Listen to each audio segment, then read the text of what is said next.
The clock. Oh, the clock. It always started with the clock. Every day was permeated by its presence. There was nowhere in the town where it couldn't be either seen or heard.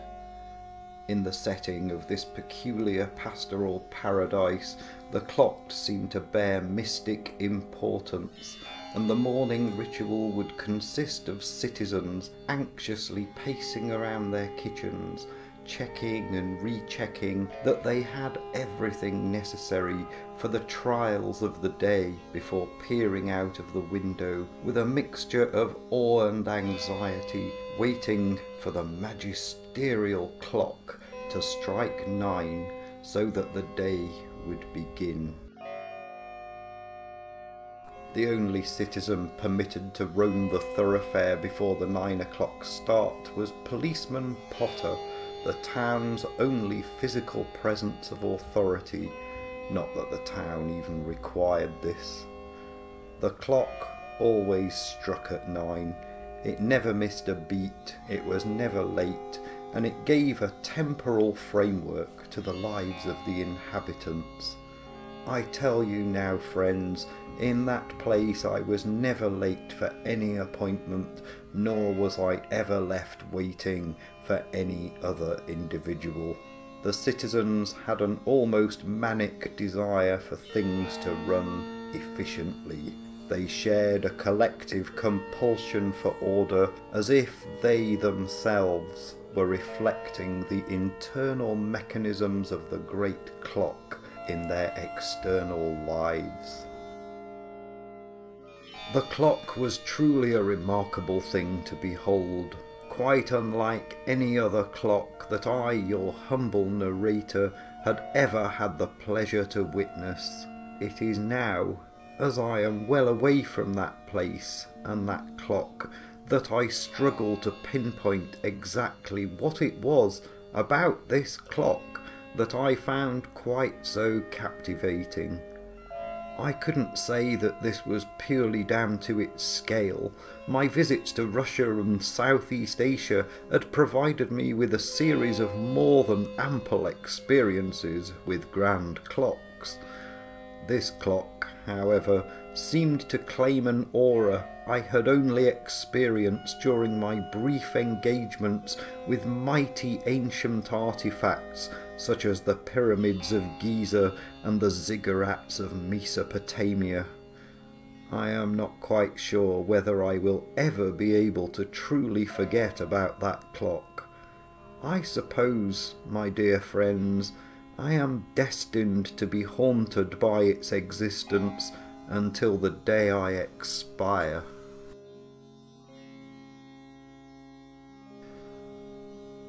Friends, what I will explain to you now are the queer practices of communication commonplace in this strange place. You see, unlike you and I, the citizens there have no mouths, thus rendering verbal communication impossible. The people there, however, speak with one voice, the voice of the narrator. The day I arrived, the booming yet gentle voice came from the sky and introduced me, as if to an unseen audience, as a visitor to the town, and at the same time the voice seemed to transmit a message deep inside my mind which warned me not to speak in this town ever. I heeded this warning and kept my lips tightly pursed, so tight for a time I feared they had fused together. This omniscient narrator continued to speak for me in the third person, and the gentle fatherly voice introduced me to the townsfolk. It was a curious feeling to have my own verbal output generated and transmitted outside my own control. I felt at once hopelessly powerless and also completely at ease, devoid entirely of any responsibility for social engagement. A childish feeling, I know, but a strangely comforting one. Sometimes the narrator would speak the type of thing that I would be likely to say, while other times the words that I was implied to be speaking were completely out of character. There were times when I began to doubt my own character and wonder if the things being spoken for me were indeed the words and sentiments I would use, or if I had become so accustomed to this strange level of compliancy that I had quite forgotten how to choose what things I would or should say.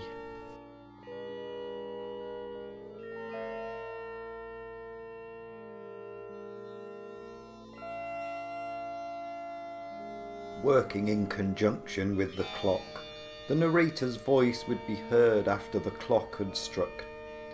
A strange music would fill the air, and the town centre would be transformed from an eerily quiet, cold and empty labyrinth that would remind one of the isolation evoked in the paintings of De Chirico into a bustling centre, brimming with noise and joviality, as all of the citizens would rush from their homes to go about their daily business. Like watching a hive of bees or a colony of ants, it was truly mesmerising to see the spectacle of the townsfolk industrious in their effort to participate as small components of the great machine that was the perfect town. It was at this point that the narrator would appear to present himself. He would select a local from the town square, seemingly at random, and on occasion more than one citizen would be chosen. His voice would speak for them as they conversed, much as his voice would dominate any conversation with the chosen one. Throughout the day, the narrator would describe how the citizen was feeling and what he was doing. As his voice narrated this plot for the day, the other citizens of the town would continue with their prescribed jobs. The narrator's voice would still be present in their heads and would instruct them if they were required to abandon the day's tasks in order to participate in the story of the day. At precisely 6 p.m, the clock would strike for its final time until the following morning. The voice of the narrator would stop, the internal voice would disappear, bringing a sense of closure to the day. This would coincide with the fire brigade concert, which took place each evening at the bandstand. One thing that I recall from this strange transitional period was that the citizens' moods appeared to shift rather quickly as they began to act in a colder, far more despondent way to each other after the exit of the narrator. Many of them would congregate at the bandstand, and once the evening's concert had concluded, many would go to their homes, where they would quickly draw the curtains, not to be seen until the next morning. Those who remained appeared to focus solely on the band, avoiding eye contact with each other. It was a curious phenomenon to encounter. These folk who were so welcoming, generous and helpful toward one another only a few minutes ago appeared to transform almost instantaneously into people that appeared incredibly impolite and apathetic. It had crossed my mind on several occasions during my residence that the citizens in this town did not know quite what to do when their beloved narrator left them for the night.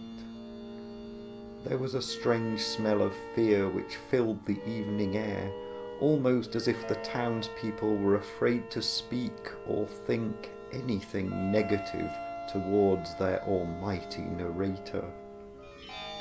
It was as though they had grown so accustomed to committing themselves entirely to the roles required for their daily work that when granted recreational time, it came only as a punishment which was barely bearable, if not for the promise of the next day's work. The nights were often dark and silent. There would be no movement in the whole town. This period of time was an incredibly restless one. I would often spend my nights contemplating the various social structures of the town, ever fearful that my own thoughts would be heard by their narrator and used to condemn me.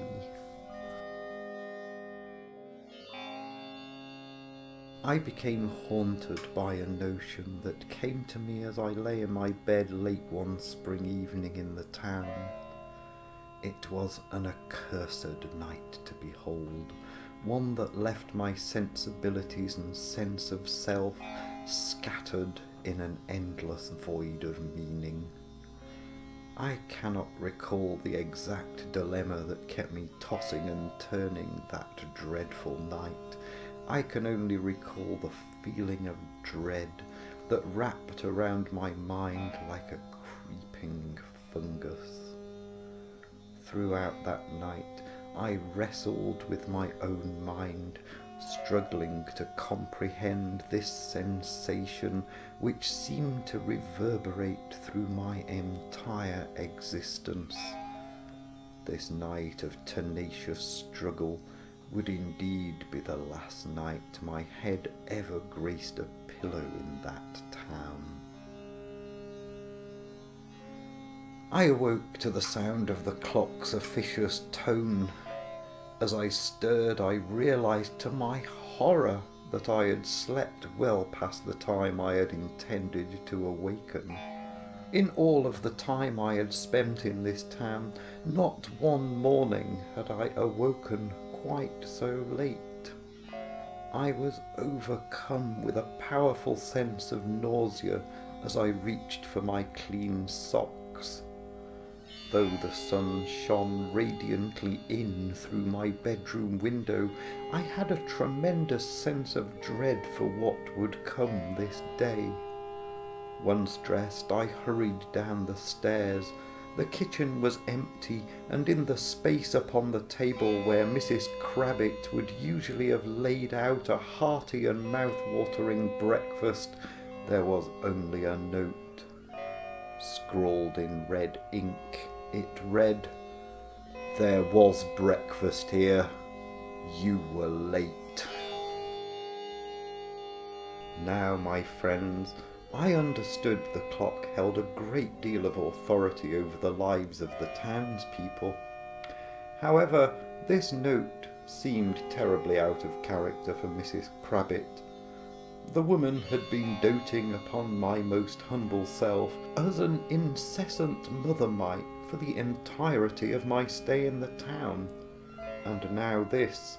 It was as if my accidental lateness had been taken as an intentional insult upon her person, an insult of the highest severity at that.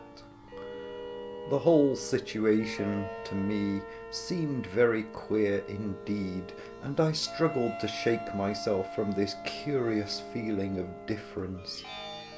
For the first time since my arrival in this glorious place, I felt almost unwelcome. The feeling hung over my head like a shadow of death, and I am still haunted by this sensation to this very day. After gathering the items that I would require for the day, I stepped out of the front door and onto the high street. As I perused the street, I suddenly became aware of an eerie silence. I looked down the way and back again. Not a soul in sight.